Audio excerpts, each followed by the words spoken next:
Bihar times, निष्पक्ष, निर्भीक, आपको रखे सबसे आगे। नमस्कार, आपके साथ दैनिक तक बिहार से कैमूर से महेंद्र प्रसाद गुप्ता की रिपोर्ट।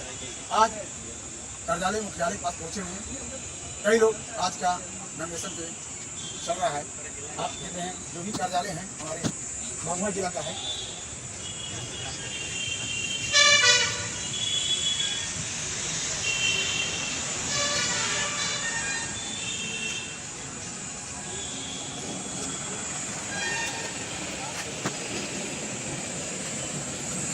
हम चल रहे जानकारी लेने के लिए कई लोग पहुंचे हुए हैं नॉमिनेशन के लिए, जिससे जानकारी के हम चल रहे कार्यालय के पास जानकारी लेने के लिए। क्षेत्र में होगा, तेजी से होगा।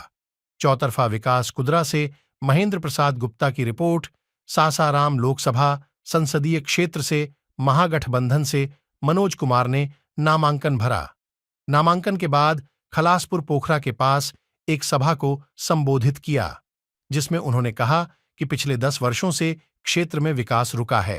अब समय आ गया कि जनता इंडी अलायंस को भारी मतों विजयी बनाकर क्षेत्र में रुके विकास को गति देंगे। उन्होंने कहा कि एनडीए के लोग मुझे बदनाम करने के लिए मुझ पर झूठा आरोप लगा रहे हैं। सासाराम पार्लियामेंट की जितना भी जनता है, मैं आभार व्यक्त करना चाहता हूँ। मैं आपका बेटा हूँ, आपका भाई हूँ। आज का दिन जो मेरे लिए था बहुत ही अच्छा और अच्छा किया था। आज मैं नॉमिनेशन किया हूँ, बहुत ही अच्छा सहयोग रहा सभी लोगों का।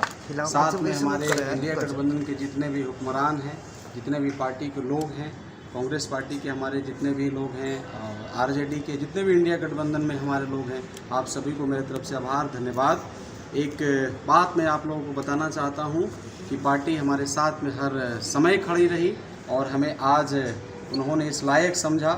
आदरणीय माननीय बहन मीरा कुमार जी और ये बाबू जगजीवन राम जी का धरती है, हमारे महापुरुष हैं।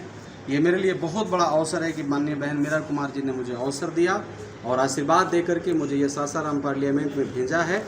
आज मैं नामांकन भरा हूँ और उसके बाद मैं सभा स्थल पर जाऊँगा। हज़ारों की संख्या में तादाद में लोग वहाँ इकट्ठे हैं, लोगों के बीच में बातचीत होगी। मुझे पूरा भरोसा है कि जनता मुझे सहयोग करेगा और इस पार्लियामेंट का जो 10 साल से जो विकास और जो विकास की जो कारवां रुक गई थी, 10 साल से रुका हुआ कारवां जनता इस बार मुझे आशीर्वाद देगा। यहाँ से अपना बहुमूल्य मत दे करके मुझे चुनेगा ताकि मैं इनका आवाज़ बनूंगा और इनका आवाज़ बन के इनके विकास, बेरोजगारी, जो भी मुद्दा है इनका, चाहे वो बेरोजगारी का हो, शिक्षा का हो, स्वास्थ्य का हो या किसान का हो, सभी मुद्दा को मैं आवाज़ बन करके सदन में इनकी बातों को रखूंगा। धन्यवाद। यौन शोषण का आरोप लगा आपके ऊपर, क्या अभी तक कोई आपके तरफ से देखिए मैं एक बात बता रहा हूँ, ये सब न्यायालय के पास चल रहा है। आपको ये भी मैं बताना चाहता हूँ कि ये जो सब आरोपें हैं इसके ऊपर जनता इसका उत्तर देगा, फील्ड में जनता बताएगी।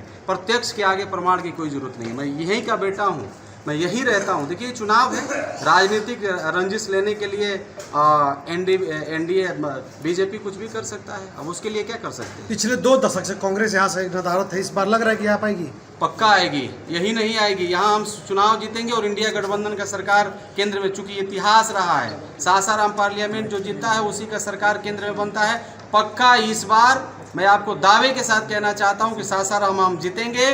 बिहार में एक बहुत अच्छा रिजल्ट, चमत्कारी रिजल्ट आएगा और इंडिया गठबंधन का सरकार केंद्र में बनेगा।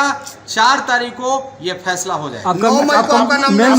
आपका मुद्दा क्या है? मेन मुद्दा मेरा मुद्दा इसलिए कि बिहार में बेरोजगारी बगल में मोहनिया स्टेशन है, आप चले जाइएगा तो प्रत्येक दिन हमारे घर के बच्चे, हमारे नौजवान भाई वहाँ जानवर जैसा ट्रेन में लद करके, अभी एक रमडियारा, कुछ दिन पहले रमडियारा का नौजवान काम करने के लिए जा रहा था दिल्ली या सूरत, ट्रेन से गिर करके जान गंवा दिया। तो आप जाके देख लीजिए बेरोजगारी कितना चरम सीमा पर है, महंगाई कितना चरम सीमा पर। यदि छोटा सा रोग हो जाए तो बनारस जाना पड़ता है। पैसा के अभाव और दवा के अभाव में हम जो दलित समाज और इवन सभी समाज के लोग जो पैसा के अभाव में अपना जान जो है गंवा देते हैं। तो ये सब मुद्दा होगा। स्वास्थ्य जनता में नॉमिनेशन था, 13 हुआ, क्या रिजल्ट रहा इस बीच में? देखिए कुछ हमारे जो हमारे नेता हैं स्टेट के, थोड़ा सा उनका समय का अभाव दबाव था वो लोग नहीं दे सके, आज दिए हैं, सब लोग आ रहे हैं।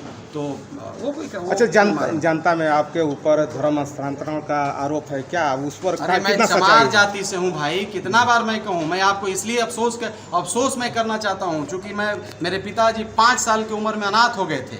अब मैं महादलित से हूँ, यहीं तराव गांव में पैदा हुआ हूँ।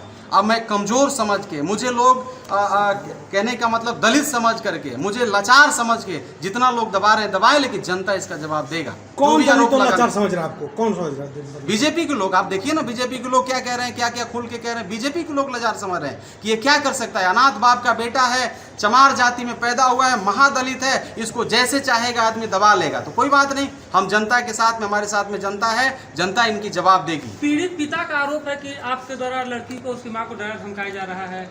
देखिए, मैं आपको बता रहा हूँ, फिर आप उसी सवाल पर आ रहे हैं। मैं बोल रहा हूँ ना, ये सवाल कानून में चल रहा है। कानून एकदम क्लियर कर देगा कि कौन दोषी है कौन नहीं है, उसको छोड़िए ना।